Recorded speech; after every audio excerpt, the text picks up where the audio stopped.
Hello friends, welcome back to my YouTube channel UGC NET home preparation. मैं दीपिका शर्मा आज आपके सामने एक बार फिर से अपना नया वीडियो लेकर के उपस्थित हुई हूँ। तो चलिए हम स्टार्ट करते हैं अपना नया वीडियो। तो हम बात कर रहे थे कार्ल मार्क्स के बारे में। कार्ल मार्क्स के जो भी इम्पोर्टेंट सिद्धांत उन्होंने दिए थे वो हम एक एक करके उसको डीपली पढ़ रहे थे।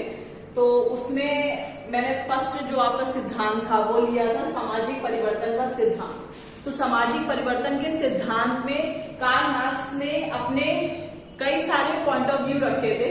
उन पॉइंट ऑफ व्यू में से जो टोटल 5 पॉइंट्स थे वो मैं आप लोगों को एक एक करके पढ़ा रही थी। तो अभी तक हमने जो हमारा पहला पॉइंट था दैनिक आवश्यकताएं आविष्कारों की जननी, ये पॉइंट हमने पढ़ा था। सेकेंड पॉइंट हमने पढ़ा था सहयोग द्वारा सामाजिक परिवर्तन। तो मैं एक बार से फिर से आप लोगों को रिपीट कर देती हूँ कि दैनिक आवश्यकताएं आविष्कारों की जननी से हमारा तात्पर्य है मनुष्य की जो दैनिक आवश्यकताएं हैं, जो रोटी कपड़ा और मकान, ये 3 चीज जो इम्पोर्टेंट है इंसान के लिए, उन तीनों को कमाने के लिए मनुष्य जो है वो उत्पादन के साधनों का दिन प्रतिदिन नए नए साधनों का आविष्कार करता चला गया। क्योंकि जैसे जैसे उसकी अपने लिए डिमांड बढ़ रही थी वैसे वैसे वो उन चीजों को पाने के लिए अथक प्रयास कर रहा था और नई नई खोजों को अपने साधनों में यूज करता चला जा रहा था। अब नेक्स्ट है हमारा सहयोग द्वारा सामाजिक परिवर्तन। सहयोग द्वारा सामाजिक परिवर्तन से हमारा तात्पर्य है कि कोई भी मनुष्य अकेले कोई भी कार्य करने में सक्षम नहीं होता है। उसे अपना कार्य करने के लिए किसी न किसी मनुष्य की आवश्यकता जरूर पड़ती है। अब आज हमारा थर्ड पॉइंट जो है वर्ग संघर्ष द्वारा सामाजिक परिवर्तन। आज हम इसके बारे में बात करेंगे कि वर्ग संघर्ष द्वारा सामाजिक परिवर्तन किस तरीके से होता है। तो वर्ग द्वारा सामाजिक परिवर्तन का कारण जो है वो वर्ग संघर्ष का सामाजिक कारण माना जाता है। उन्होंने मानव इतिहास को ही, कार्ल मार्क्स जी ने मानव इतिहास को ही वर्ग संघर्ष का मूल कारण बताया था। उन्होंने कहा था कि शुरुआत से ही जो शासित एवं शासक थे, जो राज्यों में रहने वाले, जो सबसे ज्यादा अधिक परिवर्तन करने वाले जो शासक थे, उन्हीं के द्वारा वर्गों को आपस में डिवाइड कर दिया गया था। उन्होंने बोला कि उत्पादन की प्रक्रिया में एक इस तरीके का वर्ग बन गया था जिसको उत्पादनों के साधनों पर एकाधिकार प्राप्त था। वो इस वर्ग को कार्ल मार्क्स जी ने पूंजीपति का नाम दिया था। उन्होंने बताया कि पूंजीपति उत्पादन के साधनों पर नियंत्रण करके श्रमिकों को उत्पादन के कार्य में धीरे धीरे करके नियोजित करता है। वस्तुओं को बनाने में सारी मेहनत तो श्रमिक की लगती थी, लेकिन उस उत्पादन का जो मूल्य होता था, अतिरिक्त मूल्य होता था, वो पूंजीपति जो है वो अपने पास रखते थे। इस कारण पूंजीपति और श्रमिकों में कहीं ना कहीं असंतोष की भावना भी धीरे धीरे करके पैदा होती जा रही थी, जिसके कारण जो श्रमिक वर्ग थे वो कहीं ना कहीं आंदोलन की भावना अपने मन में धीरे धीरे करके लाते जा रहे थे। इसी के परिणाम स्वरूप सामाजिक संरचना में दिन प्रतिदिन चेंजेस आ रहे थे। अब नेक्स्ट हमारा आज का पॉइंट है मेन, उत्पादन के साधनों में परिवर्तन से सामाजिक परिवर्तन। अब उत्पादनों के साधन में सामाजिक परिवर्तन के विषय में मार्क्स का मत था कि उत्पादन के साधनों में परिवर्तन हो जाने से भी सामाजिक परिवर्तन को कहीं ना कहीं प्रोत्साहन मिलता है। प्राचीन समय में प्रौद्योगिकी से पूर्व उत्पादन के साधन जो थे, जो मशीनें थी वो पुराने समय में नहीं थी। मैंने आप लोगों को औद्योगिक क्रांति में, फ्रांस की क्रांति में बताया था कि जो औद्योगिक क्रांति थी वो उसका होने का मूल कारण जो था वो कहीं ना कहीं जो मनुष्य, जो श्रमिक वर्ग था वो अपने घर में सारा माल तैयार करता था। लेकिन औद्योगिक क्रांति के बाद क्या हुआ, लोग घरों से निकल करके कारखानों में काम करने लग गए थे। हर वस्तु को बनाने के लिए मशीनों का उपयोग किया जाने लग गया था। तो प्राचीन काल में जिस समय उत्पादन के साधनों में जो मशीनें नहीं थी, तो कहीं ना कहीं जमींदार और किसान तथा श्रमिकों के बीच संबंधों में कहीं ना कहीं घनिष्ठता थी।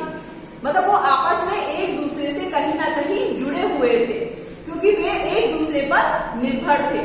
क्योंकि उस समय में प्राचीन काल में ना ही तो मशीनें थी, ना ही उत्पादन के किसी भी तरीके के साधन थे। तो मनुष्य जो है, जो पूंजीपति थे,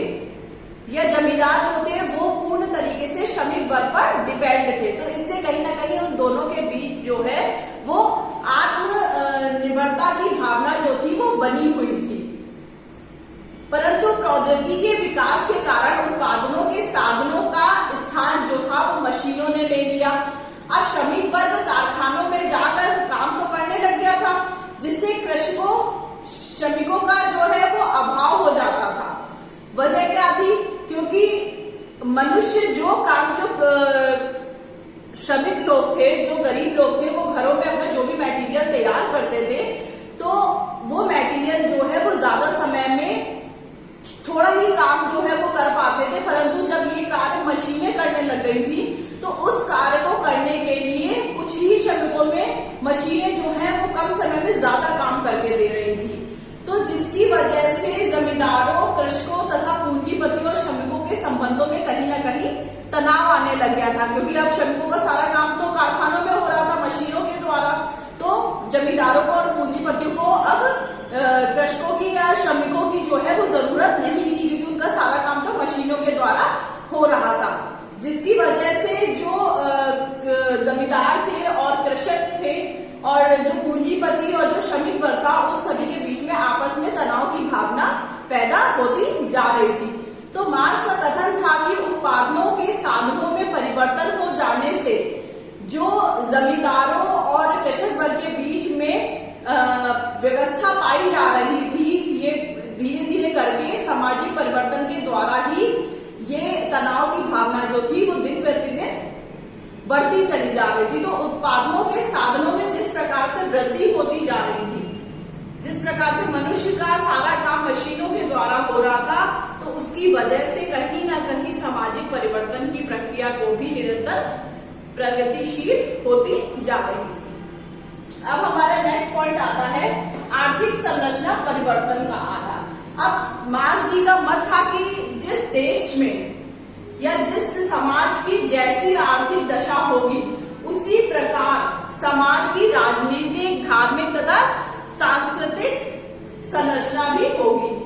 जिस प्रकार से मनुष्य अपनी आर्थिक दशा के अनुसार ही अपने रहन सहन के साधनों का दिन प्रतिदिन उत्पादन करता चला जाता है, उसी प्रकार से एक समाज या एक देश जो है उसकी भी अपनी स्थिति जो है वो उसकी आर्थिक दशा पर कहीं ना कहीं निर्भर करती है। जिस प्रकार से एक मनुष्य अपने आर्थिक दशा को सुधारने में लगा रहता है, उसी तरीके से एक देश की आर्थिक दशा पे भी दिन प्रतिदिन करके प्रगति आती चली जाती है। अब समाज की जो राजनीतिक, धार्मिक तथा सांस्कृतिक संरचना जो होती है, उसके अनुसार मार्क्स का मत था कि उत्पादन शक्ति में परिवर्तन होने के साथ साथ समाज की राजनीतिक, आर्थिक तथा धार्मिक व सांस्कृतिक जो संरचना है उसमें भी परिवर्तन होता रहता है।